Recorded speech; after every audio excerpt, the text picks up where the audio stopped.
नमस्कार दोस्तों, stock market studies में फिर से एक बार आपको बहुत-बहुत स्वागत है।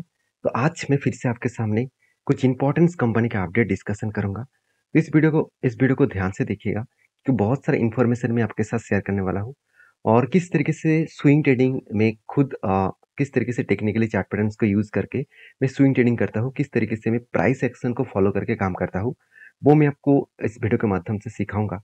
तो इस वीडियो को लास्ट तक जरूर देखिए और अभी तक अपने चैनल को सब्सक्राइब नहीं किया तो जरूर कर लीजिएगा। और हाँ, ये वीडियो टोटली एजुकेशन पर्पस में होगा। कोई भी मेरे तरफ से बाय एंड सेल का रिकमेंडेशन नहीं है। अगर आपको किसी भी कंपनी के ऊपर काम करना है तो आपके रिस्क के हिसाब से जरूर करिएगा। तो फर्स्ट जो कंपनी जिसके बारे में बात करूँ उसका नाम है सीडीएसएल। आप सभी जानते हैं सीडीएसएल के बारे में, सेंट्रल डिपोजिटरी सर्विसेज लिमिटेड। तो इसके ऊपर मैं जितना चर्चा करूँ उतना कम है, क्योंकि इस कंपनी के ऊपर अपकमिंग कुछ ईयर्स में बहुत ज़्यादा तेजी से और भी ग्रोथ आने वाला है। देखिए, इस कंपनी के ऊपर आप मेरा पुराना सब्सक्राइबर है तो आपको पता है, मैं अराउंड जनवरी मंथ से आपको चिक कर यही बोल के आ रहा हूँ कि इस कंपनी के ऊपर एक अच्छा खासा एंटी लेवल्स मिला है और मैंने आपको एंटी भी बताया था और मैं तब से आपको बता रहा कि शायद मुझे 1 साल में भी इसका प्रॉफिट मिले, तो भी मैं अच्छा खासा प्रॉफिट में रहूँगा। तो ऑलमोस्ट टारगेट अचीव हो चुके हैं। टारगेट होने के बाद फिर से एक नया एंटी लेवल्स यहाँ पे दे चुके हैं। वो एंटी लेवल्स कहाँ पे बना वो मैं आपको डिस्कशन करूँगा। अभी देखता आपको सबसे पहले मैं दिखाता हूँ टारगेट क्यों बना और किस तरीके से टारगेट बनने के पहले आपको क्या देखना चाहिए। देखिए, मैं आपको बार-बार बोलता हूँ, सिर्फ टेक्निकली चार्ट पैटर्न देखने से कुछ नहीं होगा। आप सिर्फ टेक्निकली देखकर काम कर रहे हैं तो यहाँ पे आप 50% आपका मतलब उसके ऊपर रिसर्च हो रहा है, 50% नहीं हो रहा है। तो 100% रिसर्च करने के लिए आपको पहले फंडामेंटल चेक करना पड़ेगा, फाइनेंशियल चेक करना पड़ेगा, उसके साथ-साथ टेक्निकल चेक करना पड़ेगा। तो देखिए, फाइनेंशियल इसका जो ग्रोथ है बहुत शानदार है, आरओसी, आरओई बेस्ड है, इनकम अच्छा है, कर्जा ज़ीरो है, मार्केट कैप भी बहुत शानदार है। तो जब प्रोमोटर के पास होल्डिंग्स छोटा-मोटा है, कोई बात नहीं। कंपनी के बाकी पॉइंट्स जैसे क्वार्टरली जो रिजल्ट है, देखिए कंटिन्यूअसली कंपनी रिजल्ट को किस तरीके से इंक्रीज़ किया। पिछले साल में 140 करोड़ का सेल्स था, इस बार 150 करोड़ हो गया। जब इस तरीके से सेल्स में जब मार्च के क्वार्टर में मुझे 125 करोड़ दिखा, तो बहुत सारे लोग मुझे ये भी कमेंट्स किए, सर कंटिन्यूअसली जो कंपनी का सेल्स अच्छा हो रहा था, उसका सेल्स डाउन हुआ। क्यों हुआ? उसके पीछे कारण भी उस टाइम में वीडियो करके आपको बताया था। और आज देखिए कंपनी का सेल्स फिर से जंप हुआ, क्योंकि जाम तो होगा ही, क्योंकि इकोनॉमिकली इंडिया का ग्रोथ हो रहा है और जी20 जब सबमिट किया गया तब आपको ये चीज़ बहुत बार आपने सुने होंगे। यहाँ पे बहुत सारे गवर्नमेंट ने बहुत सारे पॉलिसीज़ यहाँ पे सारे देशों के साथ, मतलब 40 जो देश कंट्रीज़ आए थे उसके साथ मतलब बातचीत भी किए और बहुत सारे नया इनोवेंट और बहुत सारे नया स्टार्टअप इंडिया में बनने वाला है। बाहर की कंट्री से बहुत सारे बड़े से बड़े कंपनीज़ इंडिया में खुद का हब बनाएगा और तब इंडिया का ग्रोथ किस बेसिस में ग्रोथ होगा आप देख सकते हैं। तो मेरे कहने का मतलब है सेल्स का ग्रोथ बढ़ेगा, क्योंकि लोगों के हाथ में पैसा होगा, तो लोग तो स्टॉक मार्केट में इन्वेस्ट करेंगे ही। और सीडीएसएल एक ऐसे कंपनी है जो सेंट्रल डिपॉजिटरी सर्विसेज लिमिटेड, देखिए पॉइंट्स मैं आपको बता दूँ। आज T+2 डे, मतलब T+2 डे का मतलब क्या है? मान के चलिए आज आपने बाय किया और कल जाकर सेल कर रहा है, तो इसको T+2 डे कहा जाता है। और ये जो सेटलमेंट और कल जाकर अगर आपको सेल कर दिया तो आपको कल ही सेटलमेंट हो जाएगा। तो सेबी ने एक नया पॉलिसीज भी यहाँ पे जारी कर रहा है। वो पॉलिसीज नेक्स्ट ईयर में स्टार्ट हो जाएगा, शायद इस ईयर में भी स्टार्ट हो सकते हैं। वो T+1 डे, मतलब आज T+1 डे नहीं, 1 घंटे के अंदर अंदर सेटलमेंट स्टार्ट हो जाएगा। इसका मतलब आप सोचिए, एक दिन आप होल्ड कर रहे थे तब भी वो डीमेट अकाउंट में जा रहा था। आज मान के चलिए कोई भी शेयर अपनी खरीदारी किए 10 मतलब 10 AM में और आप वो उसको बेच रहे हैं 11:30 में, इसका मतलब 1 घंटे के अंदर क्रॉस कवर कर चुके हैं। तो इसका मतलब वो शेयर आपको किस में चला जाएगा? डीमेट अकाउंट में। और सीडीएसएल आप सभी जानते हैं, सीडीएसएल एक डिपॉजिटरी फार्म है। तो डायरेक्टली फायदा किसको मिलेगा? सीडीएसएल को मिलेगा, क्योंकि जितने शेयर डीमेट अकाउंट में जाएगा उसका जब आप सेल करेंगे, उसका डायरेक्टली एक कमीशन सीडीएसएल को मिलेगा। तो मेरे कहने का मतलब गवर्नमेंट किस तरीके से आपसे पैसा लूटेंगे आप एक बार सोच लेना। तो जो लोग सोच रहे थे मैं इंट्राडे कर रहा था, मैं आज सुबह 10 बजे एंट्री लिया और मैं ढाई 3 बजे के बाद एग्जिट लूंगा, तो उसका भी शेयर डीमेट में कन्वर्ट हो जाएगा, डीमेट में चला जाएगा। और उस बेसिस में आपको भी मतलब चार्जेस देना पड़ेगा। हाँ, चार्जेस मिनिमम है, फिर भी देखिए अगर 1-2 पैसा करके भी चार्जेस लिया जाए ना, वो भी बहुत करोड़ का अमाउंट हो जाएगा, क्योंकि कितने सारे लोग ट्रेड करते हैं आप सभी जानते हैं। तो मेरी सारी चीज़ कहने का यही एक ही मकसद है कि जब इस तरीके से सेबी ने इस तरीके से अनाउंसमेंट किया, अभी तक फाइनली अनाउंसमेंट नहीं किया गया है, एक बातचीत हुआ है। उस बातचीत अनाउंसमेंट होने के बाद भी अब शेयर के ऊपर किस तरीके से मैसिव जंप देखने को मिला, आप देख सकते हैं। लास्ट कुछ डेज में आप देखेंगे, अगर मैं यहाँ पे आपको डिलीवरी रिपोर्ट दिखा दूँ तो और भी आपको क्लियर हो जाएगा। देखिए किस तरीके से कंटिन्यूसली लास्ट कुछ डेज में कंटिन्यूसली डिलीवरी अच्छा खासा देखने को मिला है। और इस तरीके से चार्ट पैटर्न भी देखिए आपको, मैंने आपको कहाँ पे मेंशन किया, मैंने आपको यहाँ पे मेंशन किया था। देखिए जब यहाँ पे जनवरी मंथ इस जगह पे था, मेरा एंट्री लेवल यहाँ पे था, तब से लेकर मैं आपको वीडियो बना रहा हूँ। और मैंने आपको बोला था कि मेरा टारगेट यहाँ तक है। और यहाँ तक का मतलब क्यों है, क्योंकि यहाँ पे एक रेंज ट्रेड बन रहा था, 22% का कंटिन्यूसली बाइंग रेंज ट्रेड बना था। बाइंग रेंज का मतलब क्या होते हैं, कंटिन्यूसली अगर कोई भी बाइंग कैंडल दिखे, उसका लो रेंज और हाई रेंज मार्किंग करके देखना। अगर 21% के ऊपर है, 20% के ऊपर है, तो यहाँ पे एक रेंज रेंज बन जाते हैं। तो इस रेंज के अगर नीचे लेवल में कभी भी टच करे तो वहाँ पे एंट्री बनेगा। और हायर लेवल जो है, इसका जो हायर लेवल था वहाँ तक टारगेट है। तो देखिए कितने दिन टाइम लगाया। तो ऑलमोस्ट मैं अगर एंट्री लेवल से मैं टारगेट तक देखूँ, तो ऑलमोस्ट जो टारगेट मुझे मिला वो 235 डेज। अभी 235 डेज का मतलब क्या है, 235 डिवाइड करेंगे 30 से, ऑलमोस्ट 8 मंथ। तो 8 मंथ में मुझे टारगेट कितना मिला, 20% का। तो इससे बड़ी चीज और क्या हो सकते हैं। और दूसरी बात, मैंने यहाँ पे भी 10% का प्रॉफिट बुक किया। मैंने आपको ये भी बताया था कि मैंने यहाँ पे एवरेज भी किया था। और देखिए आप कहेंगे सर एंटी तो आपका सही था, आपने टारगेट भी बुक किया, क्या फिर से कोई एंटी लेवल्स बन रहा है? बिल्कुल बन रहा है, वो भी मैं आपके साथ शेयर करूंगा। और आप देखेंगे तो यहाँ पे क्या बना, एक शोल्डर, उसके बाद क्या बना, एक बिग हेड बना, उसके बाद क्या बना, फिर से एक यहाँ पे एक शोल्डर बना। और शोल्डर ब्रेकआउट भी हो चुके हैं, और ब्रेकआउट होने के बाद कंफर्मेशन भी हो चुके हैं। तो यहाँ पे अगर टारगेट में मेंशन करूँ, तो ध्यान से देखना इस चीज को। तो यहाँ पे जो टारगेट निकल के आ रहा है, तो वो टारगेट कितना हो सकते हैं, अगर मैं इसको टॉप लेवल तक ड्रैग करूं, तो वो टारगेट निकल के आ रहा है 29%। और 29% कहाँ तक है, वो प्रीवियस हाई रेंज के नीचे है। इसका मतलब हायर पॉसिबिलिटी है वहां तक जाएगा। तो आप कहेंगे सर यहाँ पे तो ब्रेकआउट भी हो चुके हैं, ब्रेकआउट कंफर्म हो चुके हैं, क्या आप इसके ऊपर एंट्री लेने वाले, मतलब इसके ऊपर एंट्री लिया है? बिल्कुल नहीं। जब 50% के आसपास, 50% नहीं, थोड़ा सा ऊपर जाकर यहाँ पे रेंज क्रिएट करता है, तो मैं एंट्री नहीं लेता। अगर यहाँ से मुझे टारगेट भी मिल जाए तो मैं एंट्री नहीं लूंगा। मुझे थोड़ा सा रिट्रेसमेंट चाहिए, थोड़ा सा रिट्रेसमेंट कर दे, मैं एंट्री ले लूंगा। और मेरा टारगेट यहाँ तक जरूर रहेगा। तो मेरे कहने का मतलब आप समझ चुके हैं। बाकी आप समझदार है, आपको ज्यादा कुछ बोलने का जरूरत नहीं, आप मेरा पुराना सब्सक्राइबर है तो आपको पता है। तो नेक्स्ट जो कंपनी जिसके बारे में बात करूँ उसका नाम है हैप्पी माइंड टेक्नोलॉजीज। देखिए हैप्पी माइंड के ऊपर भी मैं बहुत बार चर्चा आपके साथ किया हूँ कि हैप्पी माइंड टेक्नोलॉजीज एक आईटी सेक्टर कंपनी है, और next generation IT sector company है। मतलब नेक्स्ट जनरेशन के ऊपर कंपनी काम कर रहा है, फ्यूचरिस्टिक विजन के ऊपर काम कर रहा है।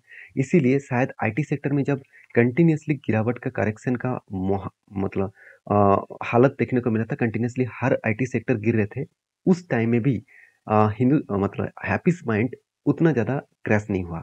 अगर मैं इसी चीज़ को आपको कंपेयर करूँ बाकी कंपनी से, आप देखेंगे तो क्वार्टरली जो रिजल्ट है आप ध्यान से देखना, कंपनी के ऊपर सेल्स जो है वो उतना खराब नहीं है।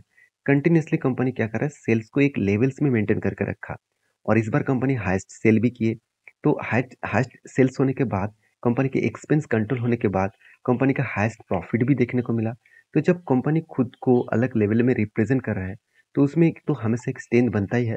तो उसके साथ साथ आप देखेंगे कंपनीज का जो मतलब परफॉर्मेंस है, सेल्स का ग्रोथ देखिए, प्रॉफिट का ग्रोथ देखिए, रिटर्न ऑफ इक्विटी इक्विटी का ग्रोथ देखिए। तो जब हर दिशा में कंपनी के ऊपर पॉजिटिविटी है, और वो कंपनी आज आपको डिस्काउंट में दे रहा है, तो इसका मतलब वो कंपनी आज नहीं तो कल फिर से भागेगा। मैं आपको यही चीज बार बार इसीलिए दिखाता हूँ, क्योंकि मुझे बहुत सारे कमेंट्स भी आते हैं कि सर आप एक ही कंपनीज को बार बार क्यों वीडियो बना के शेयर करते हैं। देखिए मैं आपको ये बता दूं कि आपको शायद स्टॉक मार्केट में काम करने के लिए आप नहीं आए हैं, आप सिर्फ कंपनी ढूंढने के लिए आए हैं। अगर आपको काम करना है तो आप कुछ ही कंपनीज के ऊपर स्टडी करिए जो आपको अच्छा ट्रेड दे, जो आपको अच्छा इन्वेस्टमेंट का अपॉर्चुनिटी दे। बाकी देखिए मेरे कहने से कुछ नहीं होगा, आपका डिसीजन अलग हो सकता है, मेरे डिसीजन अलग है। आप अगर मेरे साथ एग्री है तो कंटिन्यू करिए, अगर आप मेरे साथ डिसएग्री है तो प्लीज रिक्वेस्ट करूंगा आप मेरे वीडियो को मत देखिए। तो यहाँ पे इन्वेस्टर के बारे में बात करूँ, तो प्रोमोटर से लेकर एफएसडीएस पब्लिक हर किसी के पास इसका होल्डिंग्स है। तो कंपनीज के ऊपर जो लास्ट कुछ डेज में कंपनी का डिलीवरी रिपोर्ट दिखा दूं, तो देखिए लास्ट 3 डेज में 11 तारीख को, 8 तारीख को, 7 तारीख को कंटिन्यूअसली क्या हो रहा है, कंटिन्यूअसली बाय हो रहा है। और देखिए raising delivery, jump in delivery, raising delivery, इसका मतलब क्या है, कंटिन्यूअसली बाय इसीलिए हो रहा है क्योंकि आज अपकमिंग कुछ ईयर्स में हैप्पी स्माइंड के ऊपर एक अच्छा खासा धमाका होने वाला है। देखिए पहले में एक एंट्री लेवल्स आपको मेंशन किया था, यहाँ पे एक रेंज बना था 22% के आसपास, जो सीडीएसएल में अभी आपको मैं बताया था उसी तरीके से यहाँ पे रेंज बना था। और उसी रेंज के आसपास देखा जाए तो यहाँ पे एंट्री लेवल्स यहाँ पे बना और टारगेट यहाँ तक हुआ, तो वो तो टारगेट ऑलमोस्ट कंप्लीट हो चुके हैं। तो आप कहेंगे सर क्या फिर से कोई एंट्री लेवल्स बन सकते हैं? बिल्कुल बन सकते हैं। यहाँ पे क्या बन रहा है, यहाँ पे एक देखा जाए तो एक कप बना, उसके बाद क्या बना, एक शोल्डर बना, सॉरी एक हैंडल बना, उसके बाद फिर से यहाँ पे एक हैंडल क्रिएट हो रहा है। अगर इस हैंडल क्रिएट होने के बाद अगर ब्रेकआउट करे तो बड़ा सा एक मोमेंटम यहाँ पे देखने को मिल सकता है। तो बाकी मैं इंतजार करूंगा मौके का, जब मौका मिले तब मैं जरूर इसके ऊपर डिसीजन लूंगा। नेक्स्ट जो कंपनी जिसके बारे में बात करूँ उसका नाम है आईजीएल, इंद्रप्रस्थ गैस लिमिटेड। देखिए आईजीएल का डिमांड लगातार बढ़ते जा रहा है, इसका प्रोडक्ट का डिमांड बढ़ते जा रहा है क्योंकि आईजीएल एक ऐसी कंपनी है, सिर्फ इंडिया के एक स्टेट में नहीं, अलग अलग स्टेट में अलग अलग जगह पे खुद का बिजनेस को फैला के रखा है। अगर यही चीज को मैं आपको डिटेल्स में बता दूं कि आईजीएल के ऊपर जो माथे के ऊपर जो हाथ है, मतलब जो प्रोमोटर है, वो दो बड़े दिग्गज गवर्नमेंट प्रोमोटर है। एक है बीपीसीएल और दूसरा है गेल। दोनों ही गवर्नमेंट कंपनी है, दोनों के पास 22.5% के आसपास हिस्सेदारी है, मतलब 50-50% का हिस्सेदारी है। तो आप कहेंगे सर प्रोमोटर को जानकर मुझे क्या फायदा होगा? देखिए कोई भी कंपनीज के ऊपर हाथ अगर गवर्नमेंट का रहे और गवर्नमेंट जिस तरीके से पॉलिसीज को अभी फिल करेगा उसी तरीके से कंपनी के ऊपर तेजी देखने को मिलेगा। आज अगर देखेंगे घर घर में आपको जो मतलब सिलेंडर जो गैसेस है उसको देखने को मिलेगा। रास्ते में आप गवर्नमेंट ये भी टारगेट रखे हैं, रास्ते में अभी सीएनजी और एलपीजी इस तरीके से गैसेस का जो गाड़ीज है वो देखने को मिलेगा। तो डायरेक्टली फायदा किसको होगा? ऑब्वियसली इस तरीके से कंपनी को होगा। तो आपको ये मैं ये नहीं बता रहा हूँ कि कंपनीज के ऊपर फ्यूचर में कितना प्रेशर आएगा। ऑब्वियससली प्रेशर आ भी सकता है क्योंकि इलेक्ट्रिक व्हीकल का ज़माना स्टार्ट हो चुके हैं, ग्रीन एनर्जी का ज़माना स्टार्ट हो चुके हैं। इस टाइम में गैसेस मतलब बनाने वाला कंपनीज के ऊपर तो प्रेशर आएगा ही। तो फिर भी मैं कहूँगा इस कंपनी के ऊपर फोकस रखिए। As a as a trader के हिसाब से मैं ज़्यादा से ज़्यादा फोकस रखता हूँ। एज ए ट्रेडर्स मतलब स्विंग ट्रेडर्स के हिसाब से मैं इंट्राडे ट्रेड इसके ऊपर जब कोई मौका मिले तो ट्रेड लेता हूँ। वो अगर मैं आपको बहुत बार बोल चुका हूँ, अगर आपको सारी जानकारी देखना है, सीखना है, आप नीचे टेलीग्राम के लिंक्स है जहाँ पे जाकर ज्वाइन कर सकते हैं। तो कंपनी के आरओसी आरओई दोनों ही बेस्ट है और इस दोनों ही बेस्ट होने के कारण कंपनी का अच्छा खासा नेट प्रॉफिट भी देखने को मिला। और कंपनी नेट प्रॉफिट अच्छा खासा जनरेट इसीलिए कर पाया क्योंकि कंपनी का हर क्वार्टर्स में सेल्स इंक्रीज होता गया।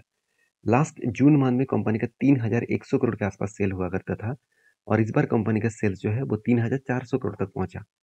तो कंपनी के एक्सपेंस कंट्रोल होने के बाद कंपनी अच्छा खासा प्रॉफिट भी जनरेट किया और प्रॉफिट जनरेट करने के बाद कंपनी ने देखिए किस तरीके से आपको रिटर्न भी दिया। अगर रिटर्न के मामले में बात करूँ तो कंपनी 10 साल में 24%, 5 साल में 12%, 3 साल में 6% और 1 साल में 11% का रिटर्न दिया। तो कितना उन्होंने रिटर्न दिया वो मुझे देखना तो था, मगर मैं इस कंपनी के ऊपर कहाँ पे ट्रेड मेंशन किया वो मैं आपको दिखाऊंगा।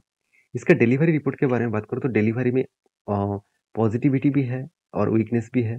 और कंपनी के चार्ट पैटर्न्स के बारे में बात करूँ तो आप देखेंगे तो आईजीएल के ऊपर मैंने कहाँ पे ट्रेड लिया, ट्रेड कैसे लिया वो मैं पहले बता दूं। देखिए एक मैं लाइन आपको ड्रॉ करके दिया, वो लाइन एक स्ट्रॉन्ग एक रेजिस्टेंस बना, सॉरी स्ट्रॉन्ग एक सपोर्ट बना और वही सपोर्ट को जब फिर से एक बार टेस्ट किया मैंने यहाँ पे एंटी ले लिया। और आप कहेंगे सर आपका एंटी तो यहाँ पे होना चाहिए था, आपने यहाँ पे क्यों एंटी लिया? क्योंकि देखिए प्रीवियस जो एक स्ट्रॉन्ग रेजिस्टेंस था उसको पहले ब्रेक करना चाहिए था, तो ब्रेक यहाँ पे किया और उसके बाद इस कैंडल के हाई में मैं एंटी ले चुका हूँ। तो एंट्री लेने के बाद मेरा टारगेट कहाँ तक रहेगा? मेरा टारगेट रहेगा 515 के आसपास। इस टारगेट को लेकर मैं चल रहा हूँ। बाकी जब टारगेट होगा तो मैं आपके साथ शेयर करूंगा। और जब यहाँ पे एंट्री बना था तब भी मैं आपको वीडियो बना कर शेयर करा था। और मैं छोटा मोटा स्टॉप लॉस लेकर चल रहा हूँ। इसके नीचे मेरा स्टॉप लॉस है और यहाँ पे एंट्री है और मेरा टारगेट यहाँ तक होगा। तो ऑलमोस्ट मुझे 1:3 रेशियो का टारगेट रेशियो मिल सकता है। तो मिल सकता है इसीलिए बोला क्योंकि 100% कोई गारंटी नहीं है यहाँ से टारगेट मिलेगा करके, यहाँ से रिवर्सल करके स्टॉप लॉस भी हो सकते हैं। तो उसके लिए भी मैं तैयार हूँ। नेक्स्ट जो कंपनी जिसके बारे में बात करूँ उसका नाम है लंसकार कंटेनर्स लिमिटेड। तो लंसकार कंटेनर्स लिमिटेड जो एक कंटेनर के बिज़नेस करने वाला कंपनी है। इस कंपनी कोविड से लेकर सॉरी जर्नी स्टार्टिंग से लेकर हायर लेवल तक देखूँ तो 180% का रिटर्न दिया। मगर क वहाँ से कंपनी का करेक्शन भी हुआ। फिर भी बोर्ड ने एक बहुत बड़ा अनाउंसमेंट किया इस कंपनी के ऊपर। वो अनाउंसमेंट क्या है? कंपनी इस बोनस देने का अनाउंसमेंट किया। कंपनी 22 तारीख को 1 के बदले 2 बोनस शेयर देंगे। तो ये था कुछ कंपनीज़ का अपडेट। अगर आपको किसी भी कंपनीज़ के ऊपर मतलब इन्वेस्टमेंट करना है, ट्रेडिंग करना है, तो आपके रिस्क के हिसाब से ज़रूर करिएगा क्योंकि मेरे वीडियो एजुकेशन पर्पस में है। हमेशा मैं सिखाने के लिए आपको वीडियो लेता आऊँगा और आपका कोई भी कमेंट्स है किसी भी कंपनीज़ के ऊपर तो ज़रूर करिए और किसी भी कंपनीज़ के ऊपर डिटेल्स वीडियो पाना चाहते हैं तो मुझे ज़रूर कमेंट्स करके बताइए। तो मिलते हैं नेक्स्ट वीडियो में, तब तक के लिए अच्छे से रहिए, अपना ख्याल रखिए। धन्यवाद।